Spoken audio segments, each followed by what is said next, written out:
Simmons. I am the Executive Director of Raising Our Kids Incorporated, which is a nonprofit that helps support parents and school districts and educators and the support of raising our kids during times like this. This is the pandemic. We are here with the COVID-19, thinking of ways how can we continuously support our kids educationally.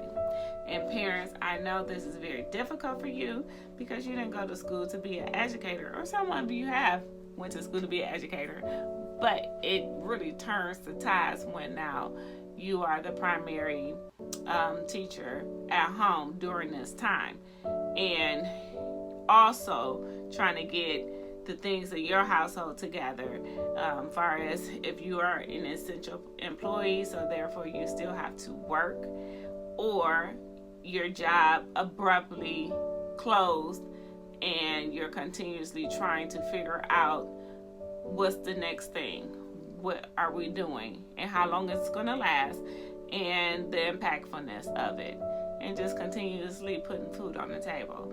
So during this time, we all are in this together. That's why I felt the need to come here and try to give you just a couple of pointers of support.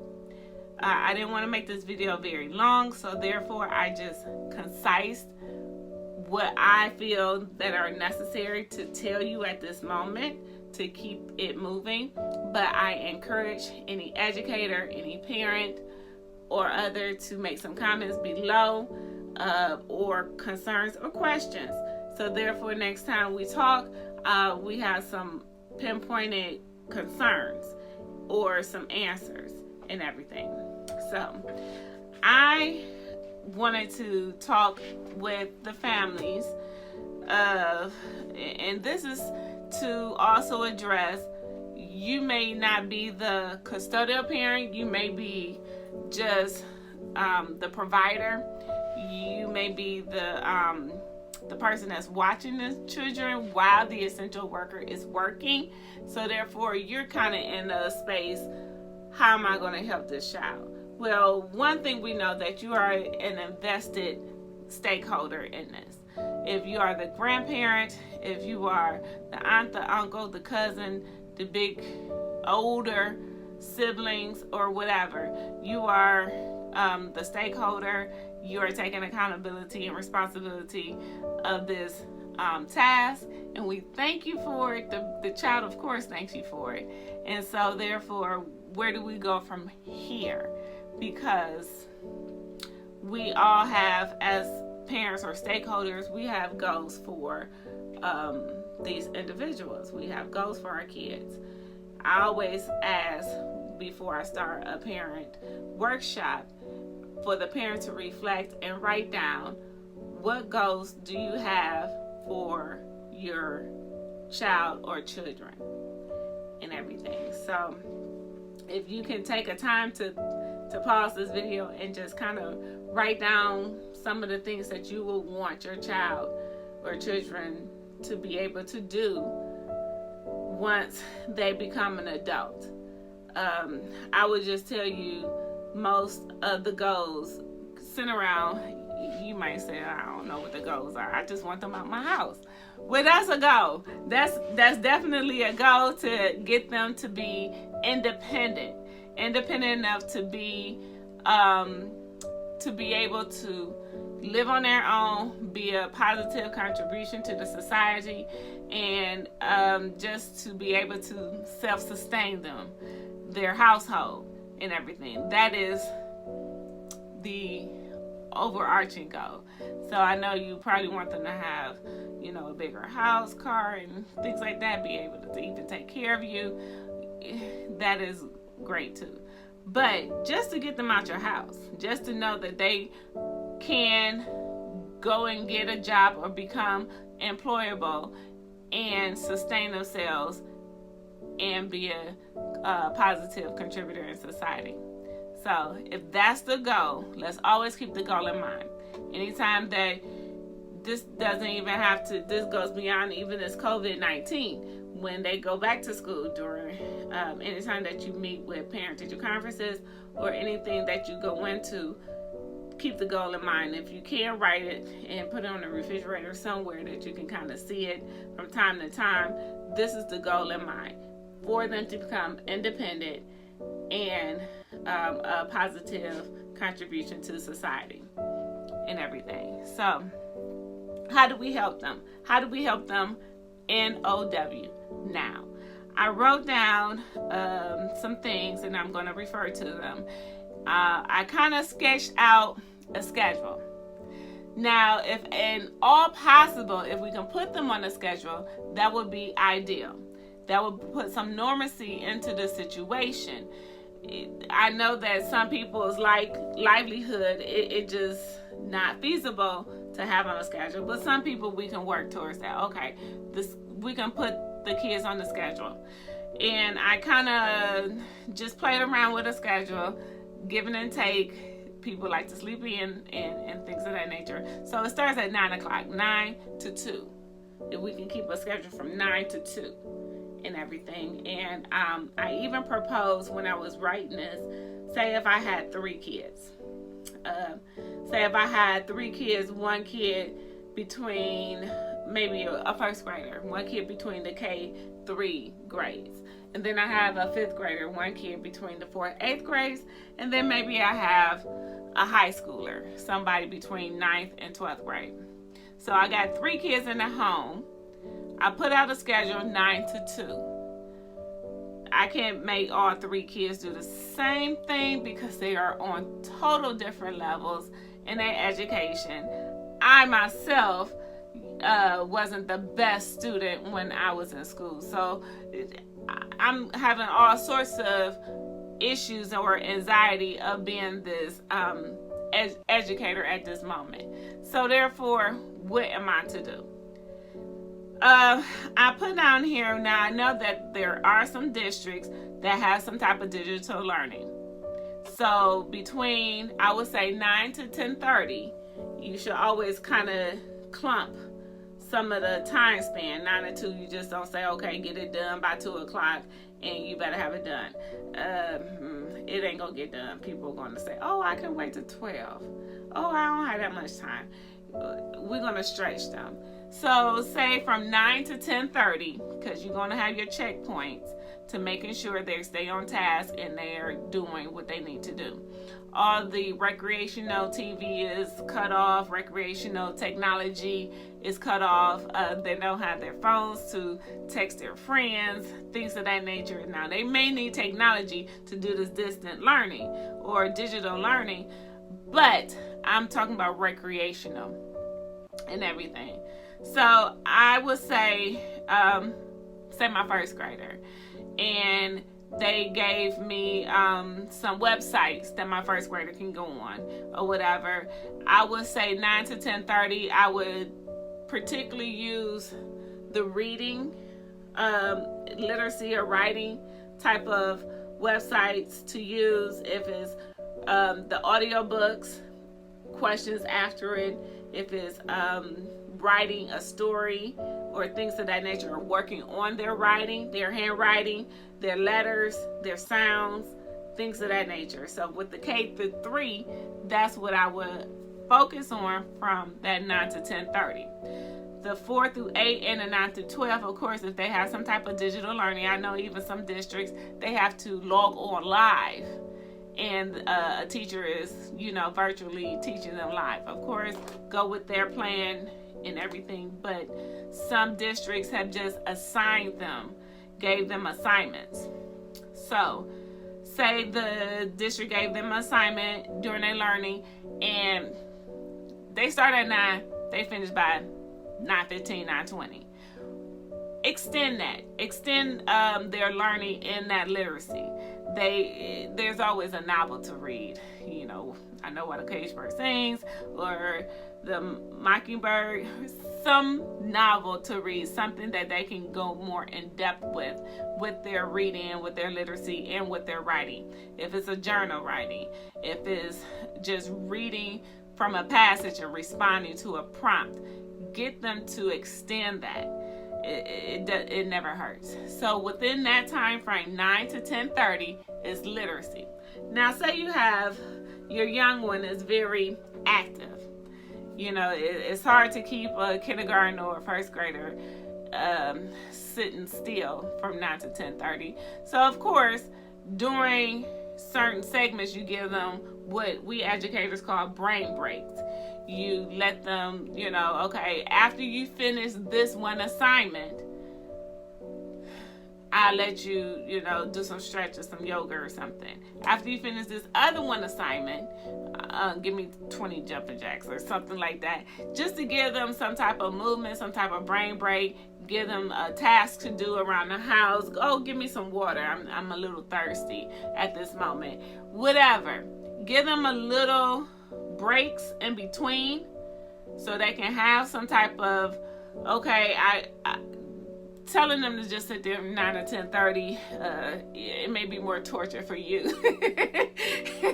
than going along with this, and then you be like, okay, I'm finished with the schedule. There's no more scheduling because this is drove me crazy. Or I even put into account, say your fifth grader has some was on an educational plan, individualized educational plan, which we call an IEP, or they had some type of special ed or disability or learning disability or something. Then you received some work, some fifth grade work for your child, but you know your fifth grader is like on a second or third grade reading level. So therefore, telling your fifth grader just do this work from 9 to 10:30, and then I'm going to check on you, they're not going to do it. And it's not going to get done. Or they're just going to write something just to say it's done, and they're going to be done by 10:15 or 10:20, and it's not going to be done. And then you're going to have to continue to argue with them, get on them. And that back and forth, it's not going to be a good day. So what do? You're not an educator. You're not a special ed teacher. You didn't go to school for this. You didn't even ask for this. So what do? All right. Well, say if you do have a fifth grader, and I'm just proposing this, of course, adjust the grade levels and age groups. And then you have a younger kid. Maybe that at that time, 9 to 10:30 time, during a certain time, like say the fifth grader can help the kindergarten with their letter sounds or whatever, or writing with their letters, writing letters and words or whatever. So that's something that continuously built the skill set of that fifth grader. Also, it builds their self-efficacy, their confidence level. They're helping, they feel like they're being productive. They know how to, do that type of skill on their easeability level and everything. So therefore, now they may be able to accept the challenge of attacking the fifth grade level work. Even in special ed, we still, as educators, like to expose the kids on their on their educational level, on whatever their grade level work is.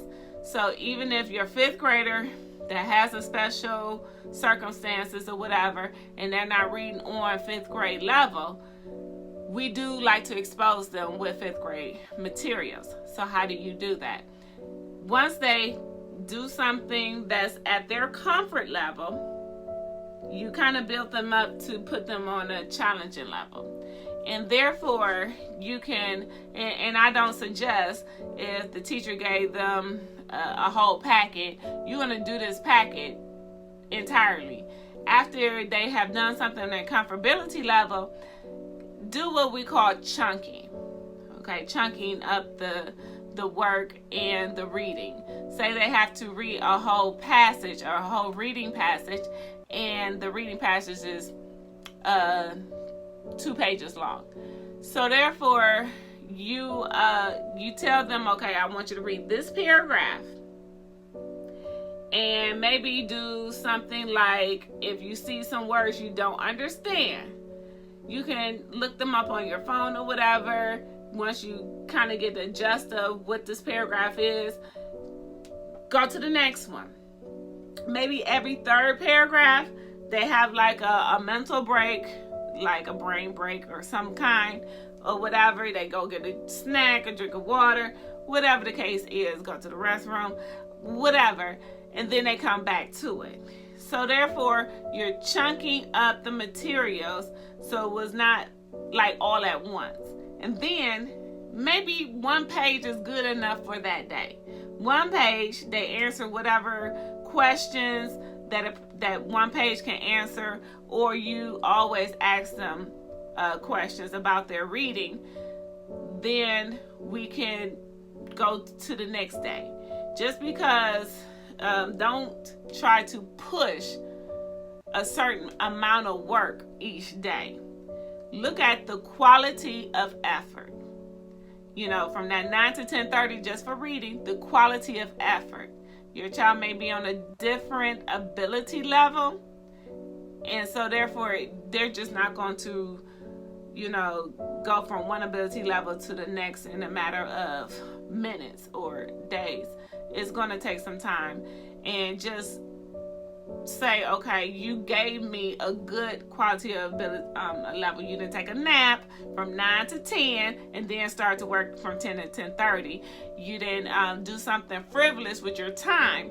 We really did something constructive. You did give it your all when you did it. So therefore, the quality was great. So now we're going to leave reading alone from that 9 to 10:30, and we're going to move to another subject. Because if you try to do one subject until it's done, that might be the only thing you do that whole day, and that child is going to hate you. Like, I hate reading and things of that nature. So, and maybe your child is better at math, feel more comfortable in math, so that's something that they can look forward to. Good. Reading is done. Let's move on. So I do propose from 10:30 to 11:30 to do math. 10:30 to 11:30, and that's with the digital learning. Plus, if there's extended assignments, that's if they have a packet to do. And again, if they finish in 15 minutes, there's a lot of things online that you can give them, or you can even tell them some questions off the rip about, you know, life type of things in math. If it's about recipes or financial things, or just counting how many blocks, or, you know, the measuring the room, the perimeter of the room, and things of that nature. You know, you can be creative on that aspect of it. But 10:30 to 11:30, I suggest math. Then 11:30 to 12, lunchtime. 30 minutes of lunch is fine. Keeping in mind that there are a lot of school districts that have the grab and go lunches. So even if, say, you have to leave to go pick up the lunch from 10:30, then you leave and you come back by 11:30, they can have their lunch 11:30 to 12 or whatever. It's just like, okay, when I come back, I'm about to go pick up your lunch, but when I come back, I want these things done for math. And while they eat their lunch, you can kind of go over, you know, if it's finished, if it's good quality, things of that nature. If it wasn't good quality, we're going to move on and go back to it the next day.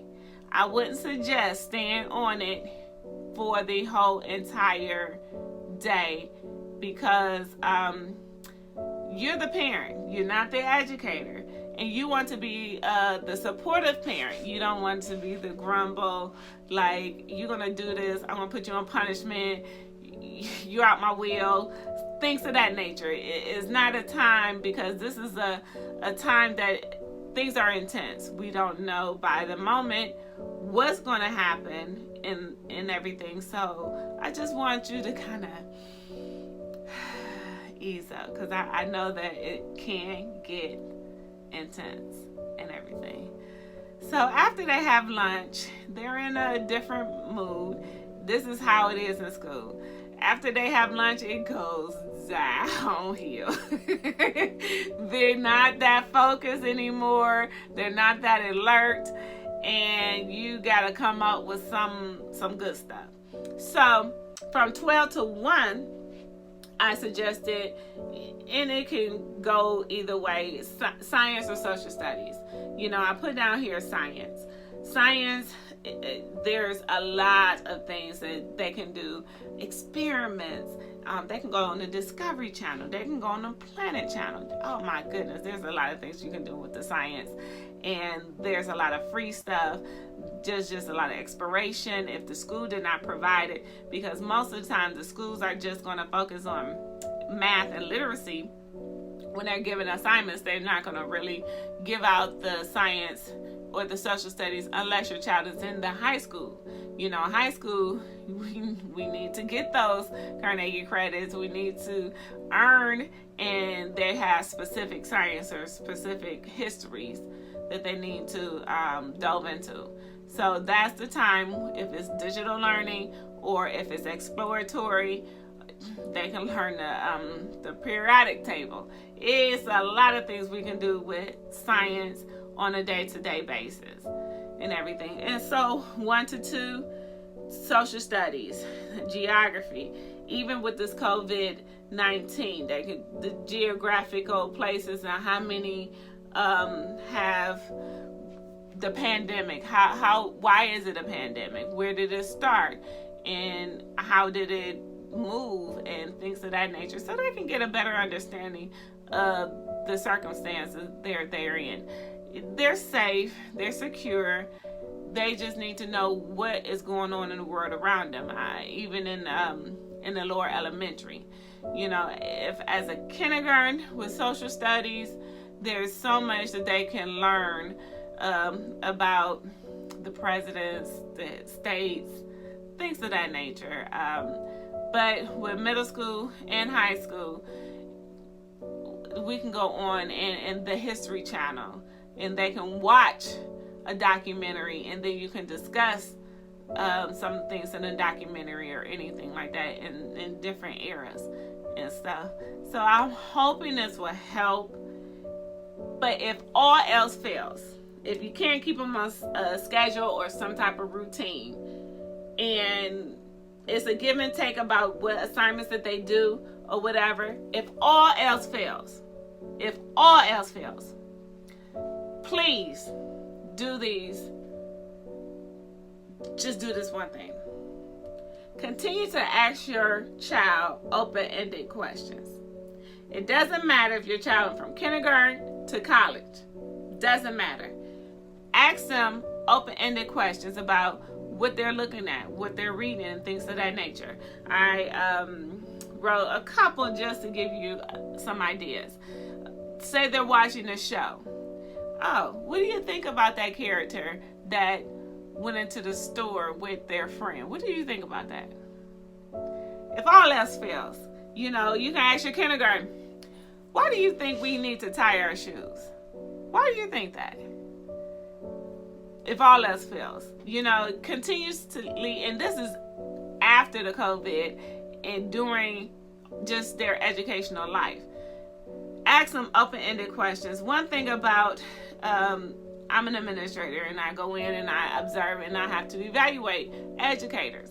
And one thing that we look at is what we call rigor in the classroom. If your education instruction is rigorous, and are you asking open-ended critical thinking questions to our kids to bring, to the instruction at a different level? A lot of our educators, well, I wouldn't say a lot, but I would say I've heard some educators actually believe that the students are not able to answer rigorous, higher level questions. So, they're talking about your child. They're saying that your child cannot answer a higher level thinking question. It may take them some time to think, but they can answer it. And let's get them in that mindset. Let's work that muscle with them. We can continuously exercise that part of their brain that they need to think critically. Because if you really go right back to your goal for them in life to become independent, they have to think critically. They have to. So therefore, we need to get them to think critically. And it doesn't matter on what level your child is. If your child is on a special ed, disability, have some type of disability or whatever. And what I'm saying with even with disability and special ed, it has nothing to do that the child cannot learn. It's how the child learns. It has nothing to do with the child cannot learn. So therefore, every child, every human can think on a critical level. Now, make some comments below if you agree, disagree, things of that nature. But maybe we just need to get them adjusted to it.